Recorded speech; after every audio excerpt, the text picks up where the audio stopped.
The media has completely gotten out of hand, as well as many of the people in this country, with turning everything into a racism story. Does racism exist? Yes, absolutely. Is everything that happens a result of racism? Absolutely not. So, why is it then that a lot of these articles that come out always focus on race?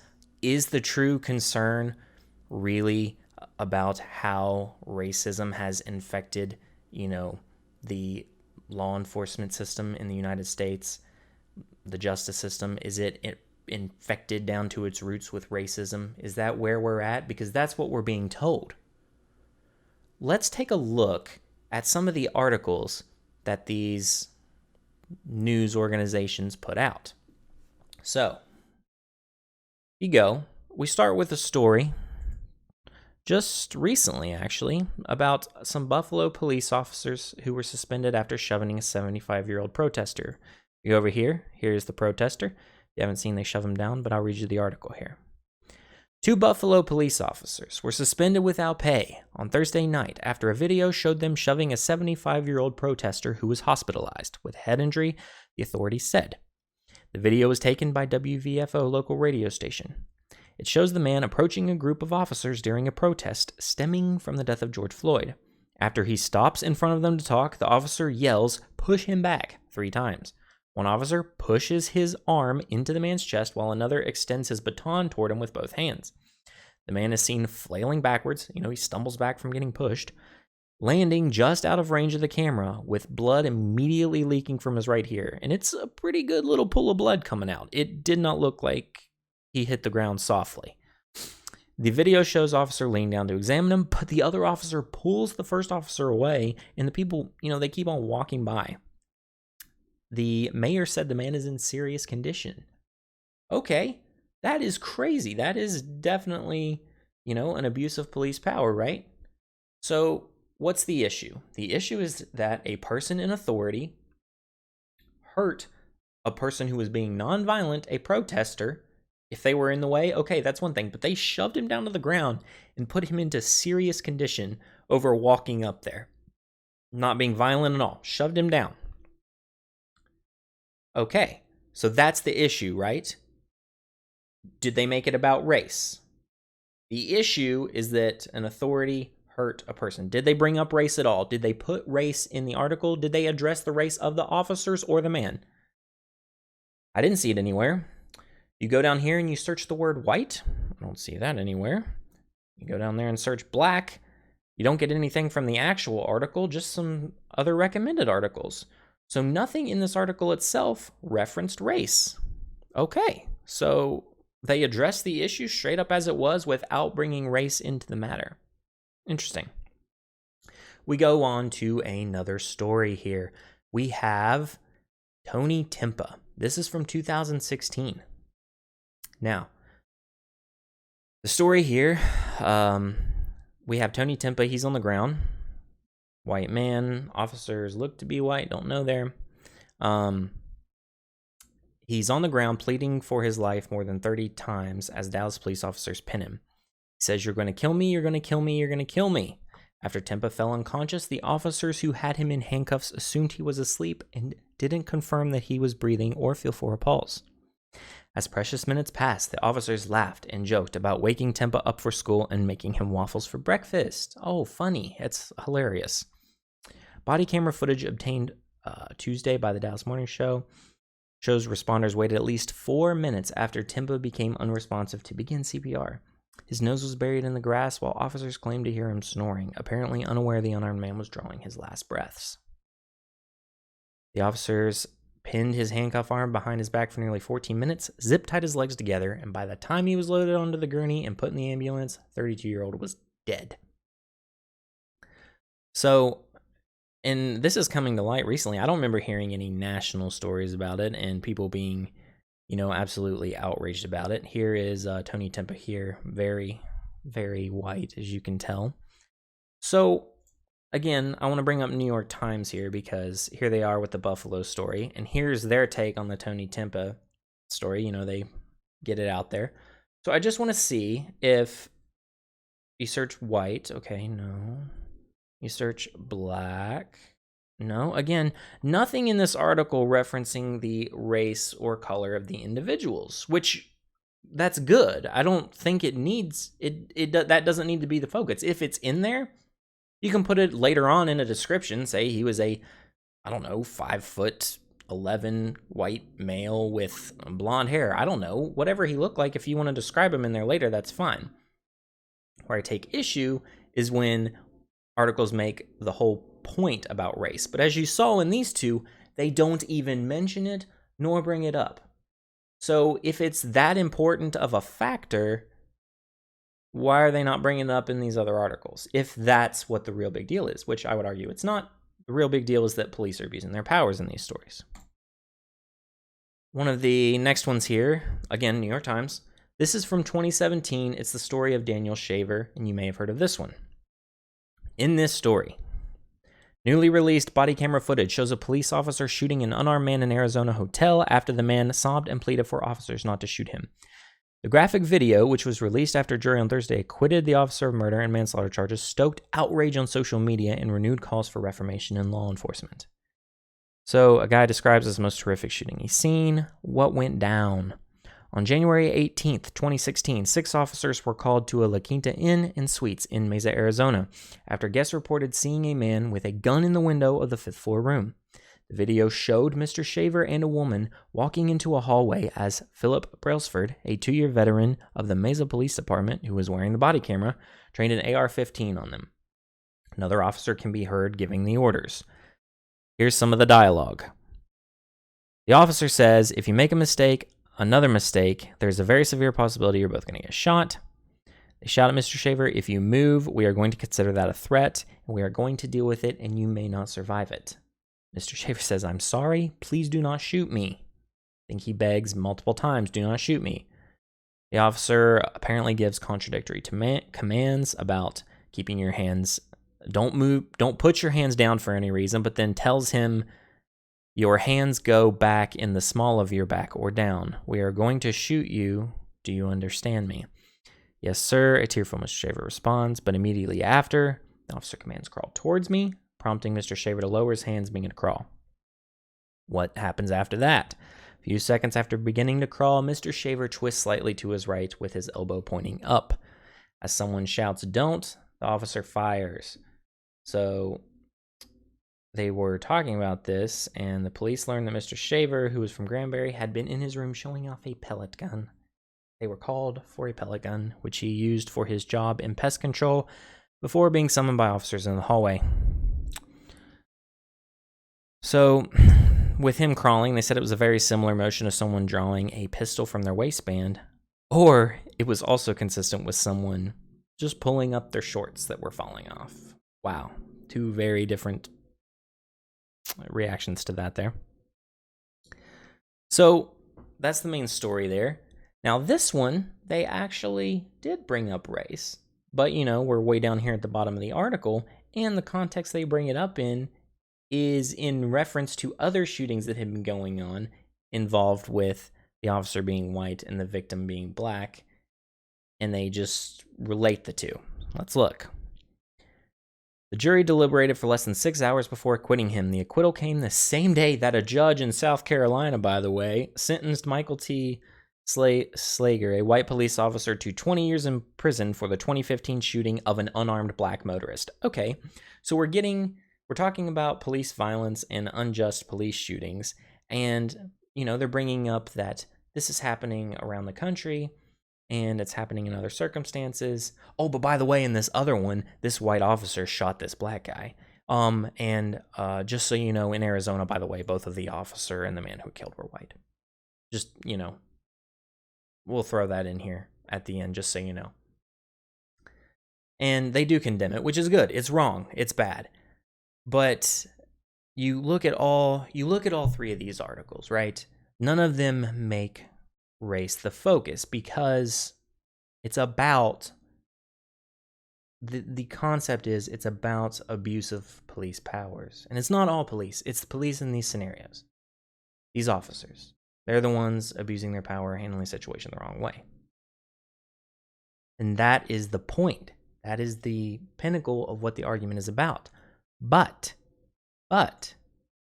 when an officer abuses their power and they happen to be a different race than the victim, specifically if the officer is white and the victim is black, the incident then becomes a racist incident, or the whole focus around it is race. So you go to the way, again, we're here with New York Times, the same people I compared the other stories to there. A white former Minneapolis police officer. Our first sentence wants to let you know that, right? Was charged with third-degree murder and second-degree manslaughter on Friday after a shocking video of him kneeling for 9 minutes on the neck of a black man set off a wave of protests across the country. That is the first thing they want you to know. The most important thing they want you to know. In this story, what is the most important thing they want you to know? That the officer shot an unarmed man after he pleaded not to. What do they want you to know about Tony Tempa? Shows a 32-year-old man last moment after he was pinned to the ground by officers. Okay, what do they want you to know here? What's important right at the beginning? Shoving a 75-year-old protester who was hospitalized with a head injury. So all these stories, it doesn't really matter what the race of the victim was. They're concerned with informing you that a person's rights were violated. What are they concerned with in the story of Derek Chauvin, the other officers, and George Floyd?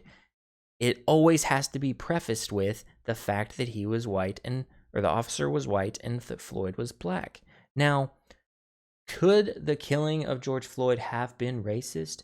Absolutely. Do you know it was? If so, please enlighten me and tell me how you know. And I don't mean you suspect because they were different races.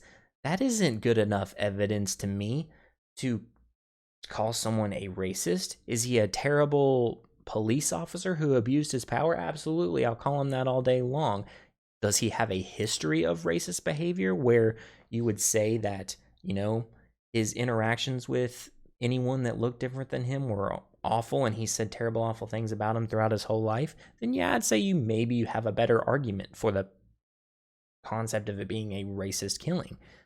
And even if let's say his was, they do this with every article they come out with in which the officer and the victim are different races. And I hate even saying races. We're all people. We're all human beings. And they have to bring it up every single time, whether or not the motivation was racial. It could just completely be a bad police officer that would have hurt the guy no matter what color he was. But without knowing intent, people ascribe intent to the situation and claim it's racist, and that bugs me. Just imagine for a second if we put the race topic over here and we didn't even know about it. It was gone for a second. We're not allowed to talk about race. We didn't even know about it. Let's say there wasn't. Let's say we looked at the population, right? About half and half, male and female, a little less men than women according to the last census there. So 49% of the population is pretty much male. And then we say, hey, wait a second. You know what I noticed? I noticed that in all these instances of police brutality and people dying in police custody, all these ones we looked at, they were all men. Did you see that? Granted, I'm sure there's some that happen to women, but most of them, police brutality seems to happen to men. And you know what I also noticed? Statistically, males make up 73.8% of arrests and females only 26%. Like, is that sexism in the, police department? It doesn't matter what the officer was. If you're looking at the numbers, it must indicate that the system is sexist and that it is against men and that men are unfairly targeted compared to women. you would probably, if I said that kind of stuff, you'd probably look at me like I'm an absolute moron, an idiot, right? Obviously, we don't think people go out and just target men. Do you think there might be some people and officers that have some sort of a vendetta against the male sex and want to, take them down? I'm sure there might be, but we don't, when we talk about things, we don't need to include in our numbers the fringe people. Those are people we agree need to be dealt with and taken care of. But as a whole, in the justice system, do we look at these numbers and say, hey, the law enforcement, the justice system in this country is sexist against men? No. Why not? Well, you would look at me and give me the argument, Hunter, you know that men, disproportionately to women, commit a larger percentage of the crime and the violent crimes. I would say, oh, okay, yeah, that makes sense. You're going to have more violent encounters of men with police officers than women. So it doesn't mean it's sexist. So then in the violent encounters in which, a man's rights are violated by an officer, it doesn't mean it was because the law enforcement system is against men or hates men. It's that the odds of a man being in that situation in the first place were higher.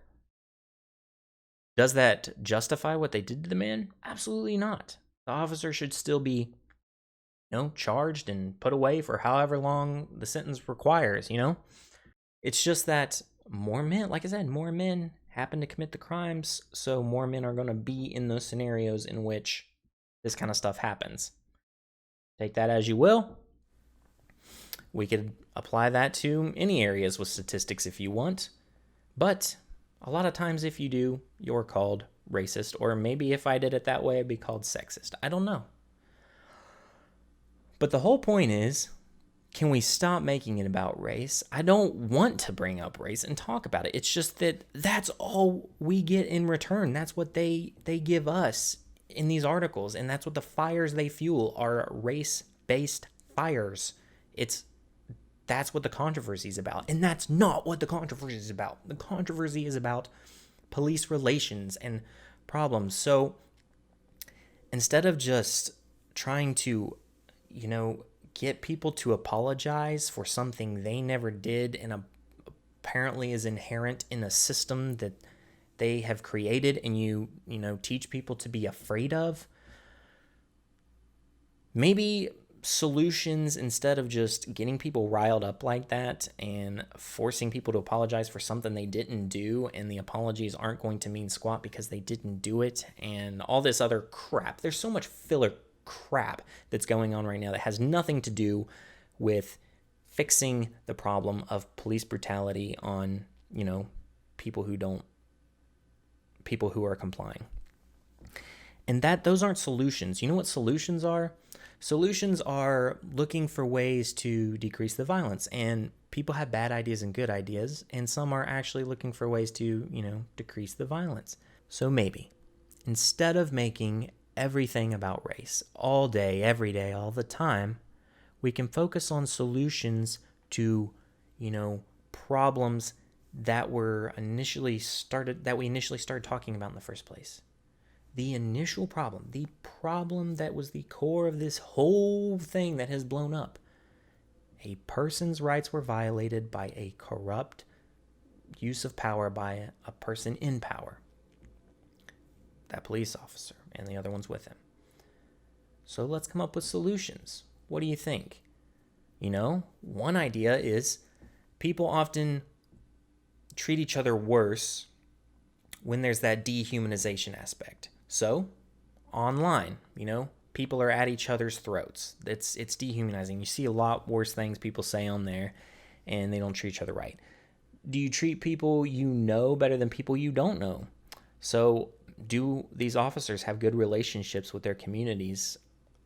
I don't know. I would feel, just from, basic knowledge that I have, I would think that if an officer, worked in the same district with the same community where he was able to get to know like almost everyone in that community and they all knew him by name and he talked to him on a regular basis and went on the same routes and was in the same area and, developed relationships with the people there.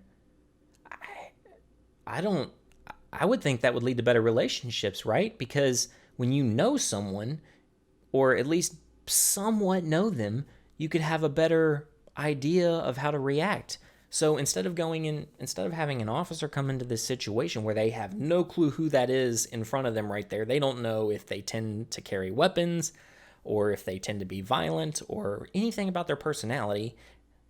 They want to protect their own life. They're going to be completely skittish and scared, like, okay, this is intense. It's a lot of tense and build up.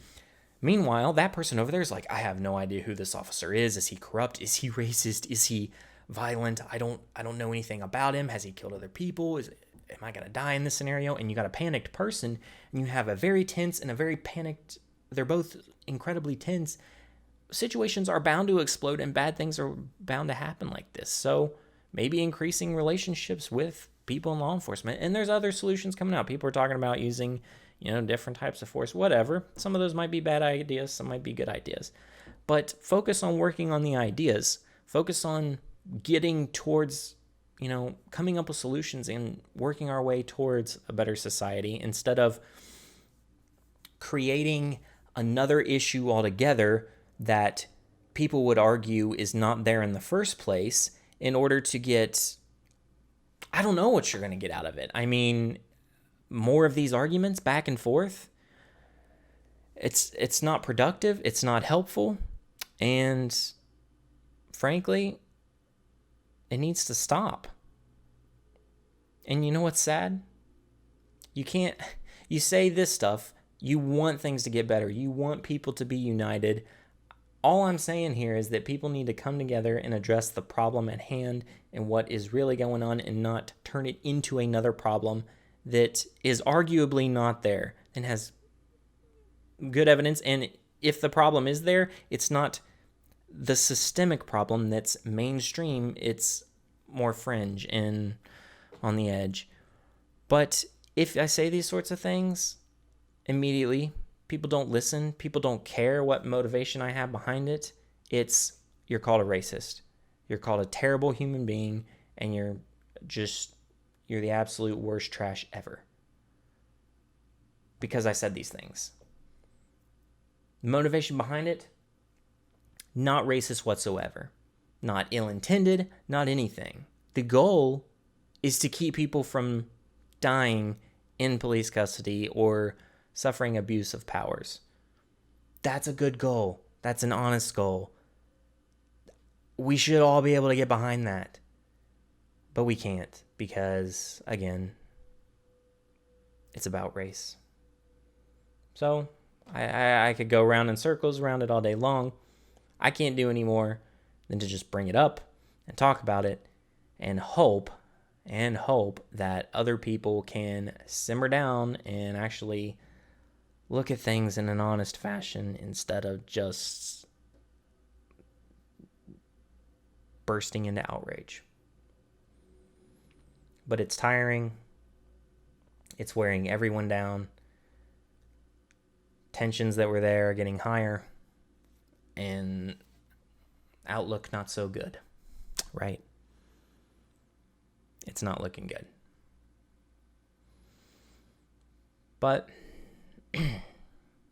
that will be all for today's segment. I thank you guys for tuning in. And if you liked this, leave a like. I know it's going to get dislikes because people don't listen and they'll call you racist no matter whatever you say.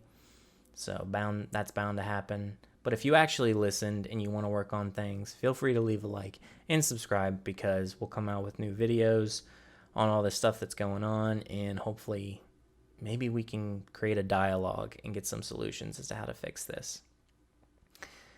Also, if you share the video, you can share it on social media, wherever, get people talking, maybe spark an idea in someone on how to fix these things. But like I said, that'll be all for this segment. We will see you in the next one. You guys have a good one.